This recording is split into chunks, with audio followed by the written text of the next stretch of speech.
Today, I'd like to talk to you about storytelling. And the good thing about this subject is that everybody is a storyteller. And you are the author of your story. That is the subject for today. We're going to talk about powerful storytelling and how you can start to change your story on today's show. I know you're going to love it.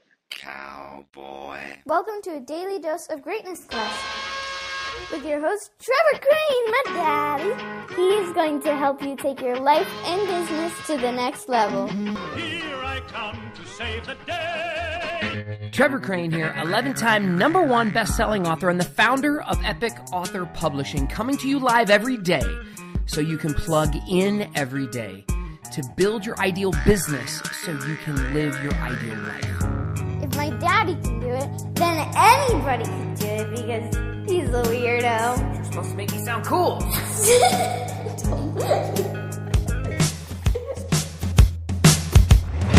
All right, I have been doing a significant amount of research about storytelling. And the truth is I love telling stories. I love reading books. I love watching movies. I love being part of a story. And I like stories with a happy ending. I don't know about you. But I also find that there are some stories that are just boring. Have you ever been to a networking event and somebody starts telling you their story about what they do and how they do it? And some people just absolutely suck at storytelling, while other people are phenomenal at it. And I think the difference in businesses and in brands and in you getting your message across to other people, all of it comes down to storytelling, which makes me very grateful that I'm in a business where I help people clarify their message so that their customers will listen. I help you craft your message that matters so that you can build a profitable path to monetize your mission. And what's more important than you hearing my story, and I love telling you my stories, and I'll tell you some today, and I'm going to tell you some stories of some other people today, but I think it's more important that you learn how to powerfully tell yours. Because I truly believe that you are the author of your own story, that you are the director of your movie. You are the lead and you are the hero. And it doesn't really matter right now where you are. If you're on top of the world, then the question is, where's the next level? And because if you're an achiever and you want more, most of us want more. If you're on the show, then you want more. There's always another level. And if you're comfortable, which is a very dangerous place to be, by the way, the question is the same. Like if you're comfortable, you're like, hey man, this is cool right here, but what is the next level? And my warning to you, if you're comfortable, and I have found this to be a challenge, if you're comfortable, it's an easy place to get bored. But that's also a place that's right on the cusp of bored is very close to broken and broke. So if you're bored, and you know what? I just met a guy recently. I was out at this event and he said he was so bored. He's successful and he's comfortable with his life professionally and personally. And check this out. He said, I'm so bored that it makes me want to put a gun in my mouth and swallow the bullet. And he stood up in front of this room full of people and said that, like when it came to the category of, are you broke, bored, or a badass? Because those are kind of the three. You know, you can be broke and down in the bottom and you got your ass handed to you. That's okay. See, if you're the author of your own story, if you're the director of your movie, if you are the hero and you are the lead and you are broke or you are broken or you are bored or you're a badass, there is always another level. I mean, every great story has 3 core parts. So let's talk a little bit about what the elements of a powerful story are. And I've been doing some research about those the speakers that speak, the world's top minds that speak on TED for the TED Talks. And I've been doing research about storytelling and story branding and powerful storytelling in business and in brands and in influence. And it is everything. I believe there's a quote by, Carmine Gallo, where he says, storytelling is not something we do. Storytelling is who we are. So it's important for you to know the 3 parts of storytelling, because every great story has a beginning, a middle, and an end. Or as my daughter and I are now teaching a kids book writing course, we are teaching a kids book writing course to teach these kids how to write books. My daughter has a mission to help 1,000 kids publish their story and books. We just taught a class to her fifth grade class. We're about to do one in another couple of days. But at any rate, what we are going to teach there is that the introduction, like a beginning, middle, and end. See, your story needs a title, it needs tension, and then it needs a turnaround, or you could say title, tragedy, or triumph. It's the setup is the introduction. The struggle is the powerful part, the main body of the story, and then everybody wants to know the happy ending of the success. And Steve Jobs used this in his storytelling when he was even talking about the iPhone. It has a beginning, a middle, and end, a setup, a struggle, and some success. So what's really cool about this is that you get to tell your story. See, you are also the author of your destiny, and the stories that you tell yourself, it's just a question of, are you in the beginning, middle, or the end? Are you in the pre-frame of your life story? Or are you going through some struggles right now? That's totally cool, because the goal here is to embrace your stories. In the research I've been doing about storytelling, I was introduced to Amy Purdy, who has a best-selling book about how she lost her legs and has succeeded. And her book is called On My Own 2 Feet, From Losing My Legs to Learning the Dance of Life. And she was actually featured on Dancing with the Stars on prosthetic legs, if you can believe it. And she is the one that gave me the quote today of the question that she asked herself that turned everything around. Because while she was at the worst place in her life and thought she might die, and literally lost her legs and was potentially checking out, and she was so depressed and upset about her life after that happened, that she asked this one core question, and it changed everything for her. If your life were a book and you were the author, how would you want your story to go? Which is the question of the day, by the way, and I'll repeat it for you so you got it. If your life were a book and you were the author, how would you want your story to go? Now, for Amy, she didn't want to just be this legless gal. And I don't know everything about her story. I haven't met her yet. But here's the thing. You have a story worth telling. You have a movie, and if you're the director, how do you want it to end? What phase of the game are you in? And there's 3 parts to a great story. There's the beginning, the middle, and the end. There's the setup, the struggle, and the success. And so what she found is that she was struggling. And I am sure that you have things that you are currently struggling with in your life. Or that there are some things in your past that you might be trying to ignore and pretend never happened, that you were trying to hide from. And that maybe it's time for you to embrace your story. See, because when people first start storytelling and they start taking on the onus of telling the truth and letting people know what really is going on for them, either in the moment or in the past.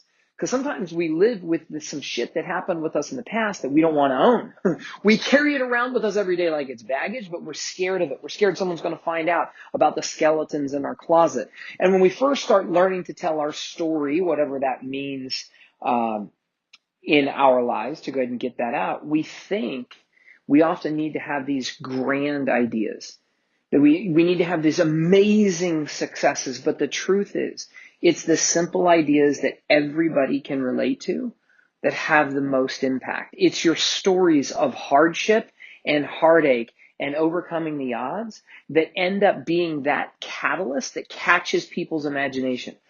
Now, I've been doing a lot of research about marketing as well.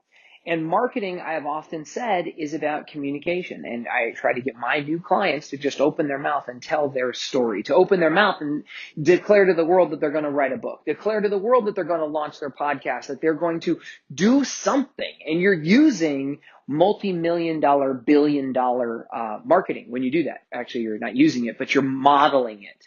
Right? When Star Wars is coming out with a new movie, they tell you it's going to come out way before it comes out.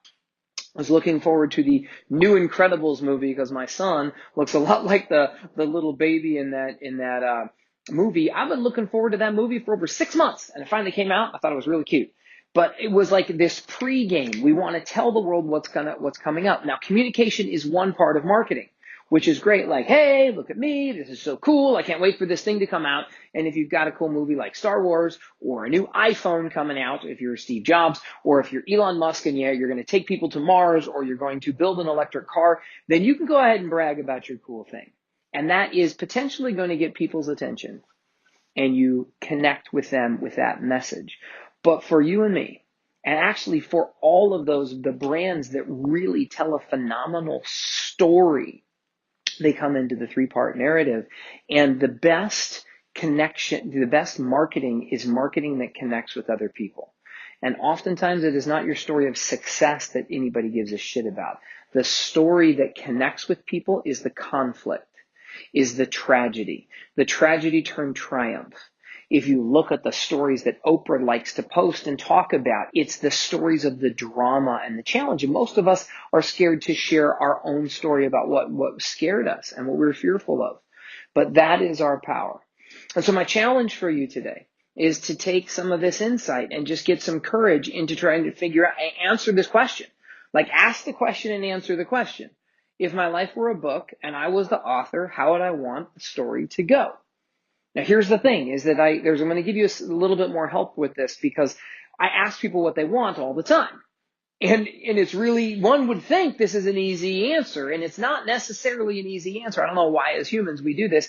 I've shared this on some of my other podcasts, but I'll give it to you again. I'm going to give you 3 questions that I think will help you frame the answer here, because I'm sure you want to be the hero that wins and becomes the king. You don't want to be the end of the story that everything sucked and you are a warning and you end up in jail. I don't think that's and you die and everything sucks all around you. That's not the end that most of us want. So since it's your story, and when you get to change your story, when you change your story, you change your life. When you learn how to tell your story, you can learn how to sell the vision and mission of what you believe in to others. And so, but you just got to decide, like, what do you want? And I find that as humans, if you ask somebody what they want, like let's say in a relationship, one of the first things they will start to tell you is all the things they don't want. So answer those 2 questions as well. And maybe you need to do what I did, was answer the question of what don't I want first. So you might want to go ahead and answer that. Yeah, if you know what you want, write it down. If you know what you don't want, write it down. Those are the 2 things. And if you need to do it in order of hierarchy of writing about the shit you don't want first, then do it. But write that down in your success journal. Then get clear about what you do want. Is quite frankly, oftentimes like the polar opposite. What you'll find is if you write down what you want, you're going to go against what you hate, and vice versa. It's just going to be like black and white.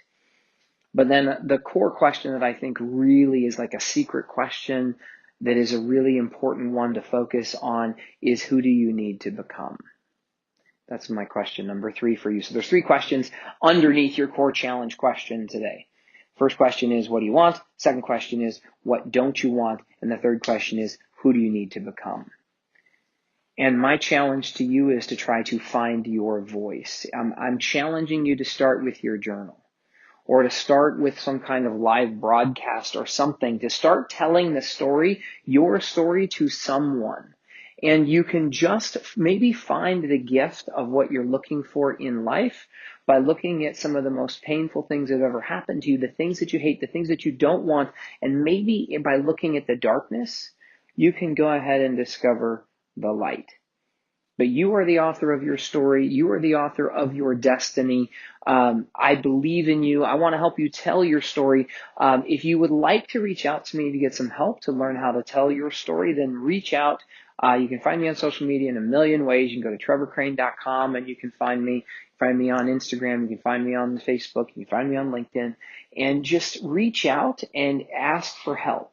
And if you would do me a favor, and if you're enjoying these podcasts, I highly it would be really valuable to me if you give us a review on iTunes. And if you take a quick snapshot of that and you email that to me at support@trevorcrane.com, I'll give you one of my books. The first book I ever wrote, that when I finally got clarity around it, I got it done in 24 hours, if you can believe it. I wrote the whole thing in 24 hours. Spent a little bit more time editing and formatting and dialing it all in. But that book is called High Paying Clients, and it's one of the ways that you can get out there and start to make some money by sharing your greatness with others. And I give you a framework of how to find high-paying clients, all kinds of cool stuff. And if that's not the book for you, let me know. I've written 11 books, and I'll share one of them with you as my free gift. So just send me an email, support@trevorcrane.com, and please make today magnificent. Do the daily challenge, take it on, write a little bit down in your journal, and reach out to me and connect on social media, because I'd love to say hello and help you learn how to tell your story. I have a publishing company. That's what we do, is we're storytellers and marketers, and can't wait to connect with you. All right. Talk to you tomorrow. To get even more awesomeness, which means all my best stuff, download my app by texting Trevor to 36260. It will show up right on your cell phone. Just text message the word Trevor to 36260. Talk to you soon.